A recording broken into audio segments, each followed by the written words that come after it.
فبأي آلاء ربكما تكذبان. Sampai Ibnu Taimiyah berkata, pembicaraan terhadap bentuk-bentuk kalimat tidak berkesudahan.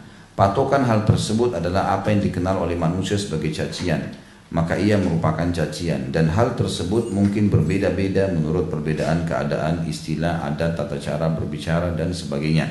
Dan jika perkaranya rancu, maka ia diindukkan kepada yang sepadan dan mirip dengannya. Wallahu a'lam. Jadi ini baru tentang apa sih celaan itu, seperti apa tolok ukurnya, ya. Seperti itu dalam memahaminya. Dan beliau mengatakan bisa dalam bentuk berita. Berita ini masuk dalam celaan walaupun tidak secara langsung mencaci maki di depan orang itu, maka secara otomatis bisa saja dia mengatakan misal, jangan hadiri pengajiannya orang itu, jangan orang begini, orang itu seperti ini. Dia memberitakan sesuatu, itu sebenarnya mencela. Sebenarnya kan sedang mencela, ya.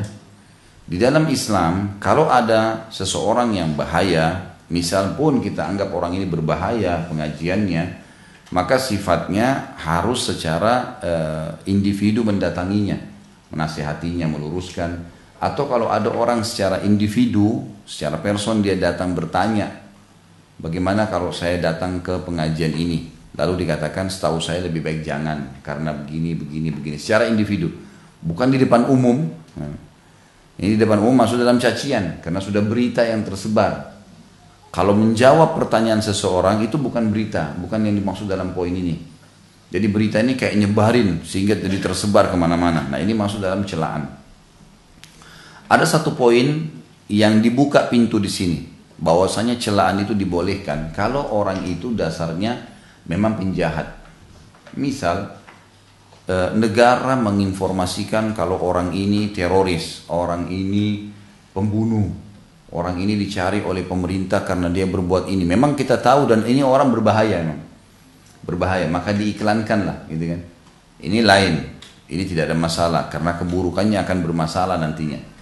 Tapi kalau cuma individu, hanya karena persaingan yayasan, lembaga, sarana dakwah, metode dan seterusnya, ini semua tidak boleh dalam Islam.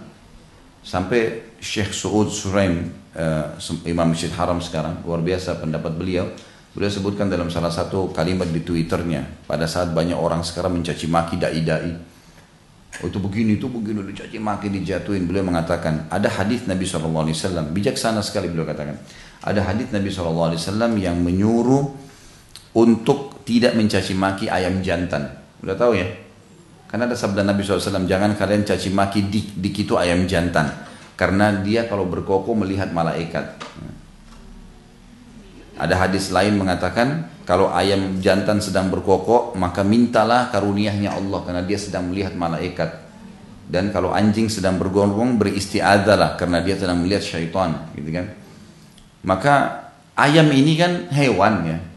Kata Syekh Su'ud Suraim ini, hafidhahullah, semoga Allah jaga beliau, beliau mengatakan, ayam saja yang tidak berakal di mata manusia dilarang caci. Bagaimana dengan dai? Bagaimana dengan alim ulama? Nggak boleh, kan gitu. Sekarang ini lagi banyak orang begitu, panas-panasan. Orang lagi heboh apa, ikut-ikutan, caci-caci. Ini nggak boleh. Dia nggak kenal, nggak apa, gimana caranya? Mestinya dia konfirmasi kalau memang betul dia mau terlibat. Cari nomor teleponnya, telepon. Saya mau konfirmasi, tabayun namanya dalam agama kita. Allah berfirman, a'udzubillahi minasyaitonir rajim, ya alladzina amanu in ja'akum fasiqun binaba'in fatabayyanu. Hai orang beriman, kalau datang berita dari orang fasik, nggak jelas ini, belum tahu gitu, tabayyun lah. Tabayyun itu terpastikan memang begini, benar nggak begini, kan gitu, sampaikan. Maka harusnya seperti itu, ya, harusnya seperti itu. Jadi saya ajak sekalian dalam majelis ini, Bapak Ibu sekalian yang hadir di pengajian saya, jangan ikut-ikutan. Kalau kita dengar ada teman kita tuh di grup WA ngoncaci maki orang, jangan ikut-ikutan. Nggak usah ikut-ikutan. Kita nggak kenal orangnya terus ikut-ikutan, kenapa? Gitu. Nggak perlu. Gitu. Tidak perlu. Yang boleh kalau kita tahu nomor teleponnya, kita tahu orangnya, nasihatin langsung, silahkan, nggak masalah. Itu memang niatnya nasihat lain. Karena sedikit terbuka pintu celaan, sudah masuk dalam dosa, nggak boleh. Mencela seorang muslim ini nggak boleh, gitu kan? Nah ini contoh dalam bentuk berita, jadi dia tersebar. Tapi sekali lagi kalau sifatnya individual, orang konsultasi nanya gimana, saya bisa nggak hadir di pengajian itu. Lalu ustadznya memang karena imannya dia tahu itu bahaya, maaf, setahu saya lebih baik jangan karena begini, gitu kan. Setahu dia saja, nggak usah dibumbu-bumbuin segala macam, gitu kan. Maka ini berbahaya karena semua ada konsekuensi tanggung jawab. Ada konsekuensi tanggung jawab. Jadi saya sarankan hati-hati, terutama teman-teman yang baru masuk dalam majelis ilmu nih, jangan sibuk dengan itu. Sekarang yang begitu, ikhwat kita lagi sibuk dengan ini. Ada yang heboh di Facebook itu yang dibicarakan, ada yang heboh di sini. Tidak tahu, tidak ngerti apa-apa berita dia. Cuma tahu main share-share saja. Kalau tiba-tiba ketahuan berita itu nggak benar, misal, atau ternyata yang sedang dibicarakan itu, yang sedang dituduh itu benar, yang menuduh salah, bagaimana kira-kira memperbaikinya? Berapa banyak orang yang sudah kita sampaikan berita itu, begitu banyak juga kita harus perbaikin. Resiko untuk apa buat PR buat diri sendiri? Misal contoh ya. Jadi hati-hati.